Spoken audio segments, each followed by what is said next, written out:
As minhas calorosas saudações a todos que mais uma vez conectam-se a nós para em conjunto refletirmos algo essencial para todo e qualquer ser que busca a sabedoria.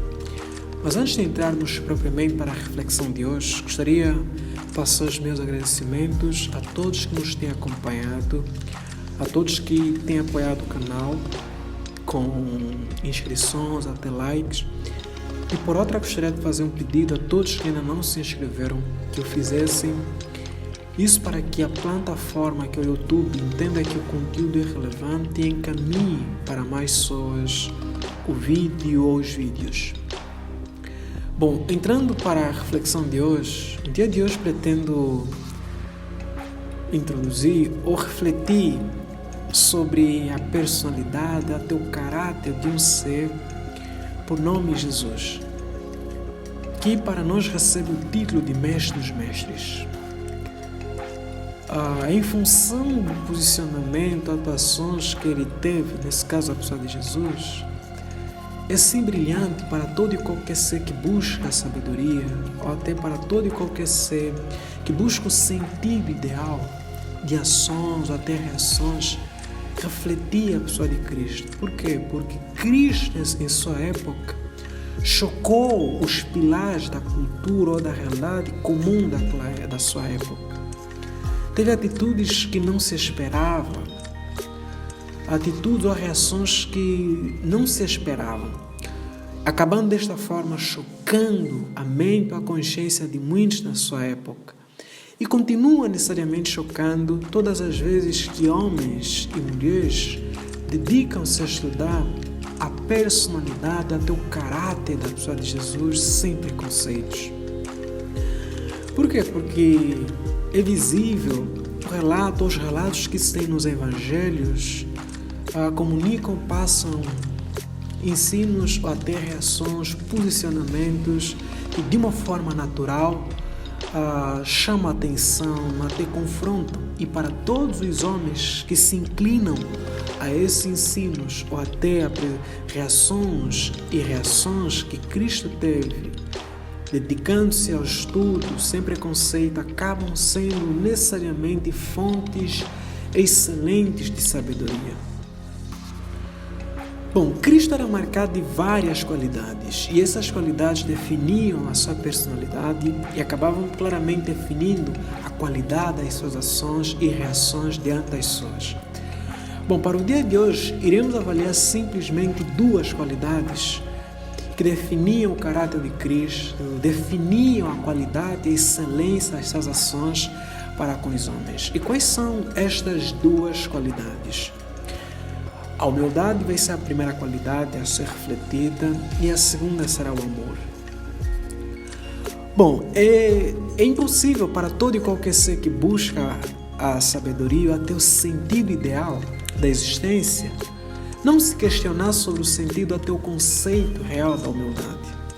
Porque tem-se a consciência, até a percepção, ninguém ou nenhum ser caminhará em grandes graus ou em grandes escalas se não descodificar o código da humildade.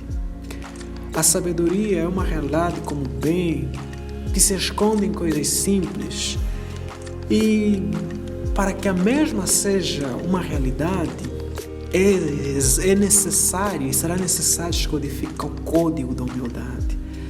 E por outra, nunca em nenhum momento um homem viverá níveis altos de convivência, até de partilha, ou seja, à sua volta, se não descodificar devidamente o código do amor. E acredito que se avaliarmos com calma o posicionamento de Cristo em relação a estas duas qualidades, propriamente a humildade e o amor, fará uma grande diferença e criará um choque a alguns conceitos que carregamos em relação a estas duas qualidades. Bom, começando com a humildade, como é que Cristo refletiu a sua humildade em relação aos homens? Como é que ele manifestou a humildade para com os homens? Se fosse para dar uma definição rápida e simples, a humildade seria, dentro do conceito cristão, até dentro do conceito bíblico, a humildade seria ter um conceito ou até um pensamento equilibrado de si mesmo, sem buscar honra para si mesmo. Como é que Cristo carregava isso e manifestava isso por meio das suas atitudes? Há uma declaração bíblica em Mateus 11, 29, que diz o seguinte: tomem sobre vocês o meu jugo e aprendam de mim, pois sou manso e humilde de coração, e vocês encontrarão descanso para as suas almas. Bom, o interessante neste texto para a nossa reflexão é a primeira parte, onde Cristo apresenta-se como manso e humilde de coração. Bom, fica claro que ele tinha consciência de quem ele era e do que ele carregava dentro de si. Ele acaba necessariamente apresentando um ideal, até um conceito sobre a humildade. A essência, a excelência da humildade não parte de expressões externas para a realidade interna, porém parte de uma consideração interna para a realidade externa. E foi exatamente isso que predominava a pessoa de Jesus. Como é que ele expressou a sua humildade? Primeira consideração que reflete ou demonstra a grandeza da humildade de Cristo foi com seu ato de encarnação, como aparece em João capítulo 1, versículo 14, onde diz que Cristo tomou um corpo humano. E no versículo 1 diz que ele era o verbo como no princípio, e o verbo estava com Deus, e este mesmo verbo era Deus, e por meio deste verbo todas as coisas foram feitas ou criadas. Quando Cristo tornou-se homem ou carne entre os homens, deixou a posição que ele possuía antes, reduziu-se a um nível a uma posição altamente baixa, isso em relação à posição que ocupava antes de ter se tornado homem. E isso expressou claramente a sua humildade. E Paulo fala exatamente disso em Filipenses, no capítulo 2, isso até o versículo 5 até o versículo 6. Onde ele diz, versículo 5, seja a atitude de vocês a mesma de Cristo Jesus, que embora sendo Deus, não considerou que o ser igual a Deus seria algo que devia apegar-se. Ou então, o que aconteceu? Cristo deixou a sua posição de divindade, tomou um nível humano, expressão clara de humildade. Quem deixaria ou teria atitudes como estas? Quem reagiria deste modo ou neste nível, como Cristo reagiu, deixando a posição de glória ou até de rei para tomar uma posição de pequenez, como aconteceu com Cristo? Expressão clara da sua humildade. O segundo elemento que prova a humildade de Cristo foi o ato de ele ter aceitado morrer a favor dos homens. A decisão que Cristo teve em aceitar e morrer a favor dos homens fez com que ele primeiro recebesse o título de humilhação que todo e qualquer homem carrega, independentemente da posição do mesmo. Isso é, o título de pecador. Cristo carregou, segundo a Bíblia, a iniquidade até os pecados dos homens e fez-se pecador para que a humanidade e seus homens alcançassem a graça diante de Deus. A segunda consideração, por ele ter aceitado morrer por homens, foi o ato de a vergonha que os homens deviam carregar até receber devido aos pecados dos mesmos. Ele carregou.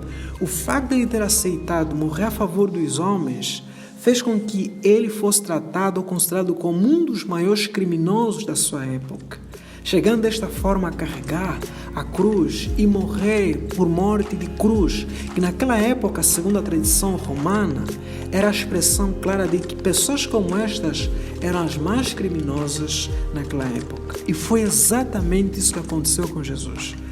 Cristo, ao ter carregado a cruz, expressou que havia tomado uma posição de criminoso e de um dos criminosos daquela época.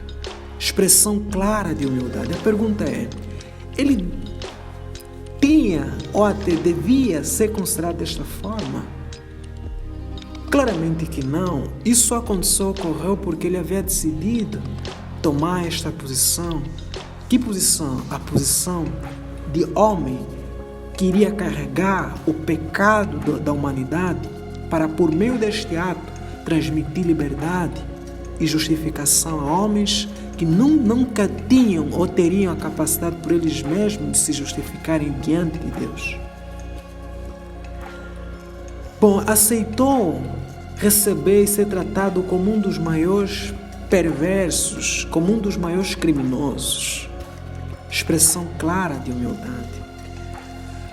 Bom, a segunda qualidade que o mestre dos mestres carregava e que a mesma definia a excelência das suas atitudes, até comportamentos, era o amor.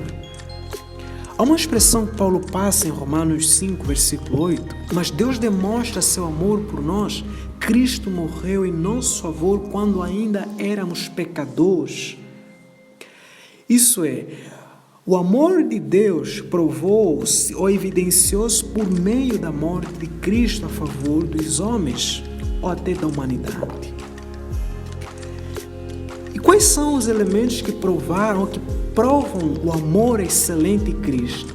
Primeiro elemento, a negação da sua própria glória para tomar vergonha da humanidade prova claramente o amor que Cristo tinha em relação aos homens. Por que desta consideração? Porque Paulo fala em Romanos 5, versículo 6 até o versículo 7, ele diz, de facto, no devido tempo, quando ainda éramos fracos, Cristo morreu pelos ímpios.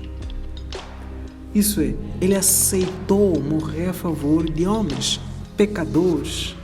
Aceitou carregar vergonha dos homens diante de Deus, fazendo-se pecador e ser rejeitado pelo Pai.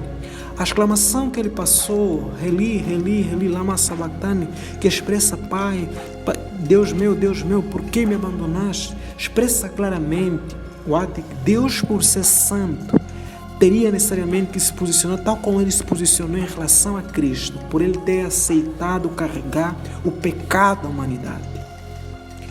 O segundo elemento que prova o amor de Cristo a favor dos homens, ou até que prova que ele carregava a virtude amor, foi o ato dele ter aceitado morrer pelos maus e não pelos bons.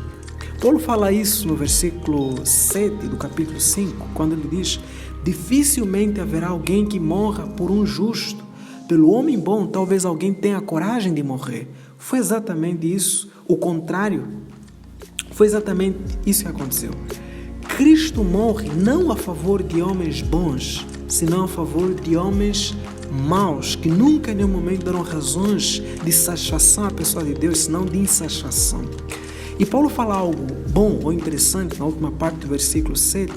Geralmente as pessoas são incentivadas a agirem devidamente, a ter bem em relação às pessoas que agem bem para com elas.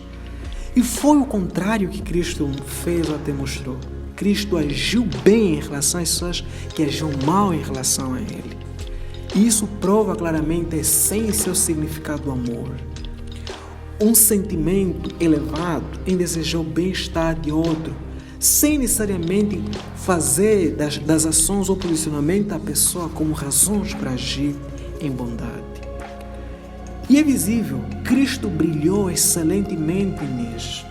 Morreu a favor de homens maus, dando a sua própria vida a favor destes, expressando claramente a excelência do seu amor para com os homens. Bom, resumidamente, Cristo expressa sua humildade para com os homens por meio das suas atitudes. Não apresentou as suas posições ou o seu perfil de glória em primeira instância. Apresentou um nível de fragilidade em função da posição que havia tomado com mau destaque, isso a favor dos homens. Como expressão do seu amor, não colocou o seu bem-estar como base, antes considerou a realidade como bem-estar dos homens em primeira instância e por meio disto, acabando desta forma entregando a sua própria vida para a salvação dos homens. Dessa forma, a reflexão disso deverá necessariamente nos ensinar que a excelência como homens não consiste em expressar o oposto à humildade, nem o oposto ao amor.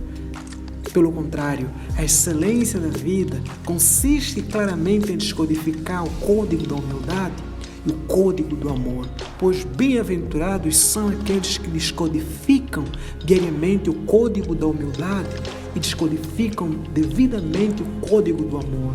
E estes terão excelência em toda a área da vida. Existem algumas recomendações que o próprio Cristo passou aos seus seguidores. A primeira consideração está no versículo 11 no capítulo 11, o versículo 29 de Mateus, quando ele diz: sedes meus imitadores. A expressão é exatamente estas: sedes como eu, Cristo falando. E a partir dessa consideração somos chamados a expressar ou aprender a descodificar a humildade diariamente. Em relação ao amor, uma recomendação que Paulo passa em Efésios 5, versículo 1 a 2, amai como o Senhor amou, isso é como Cristo amou. E considerando isto, seremos muito mais excelentes do que não considerar estas duas qualidades dentro do modo que Cristo, como Mestre, manifestou-as. Bom abraço a todos que mais uma vez nos acompanharam. Espero que Deus agracie e abençoe a todos. Espero-os na próxima oportunidade.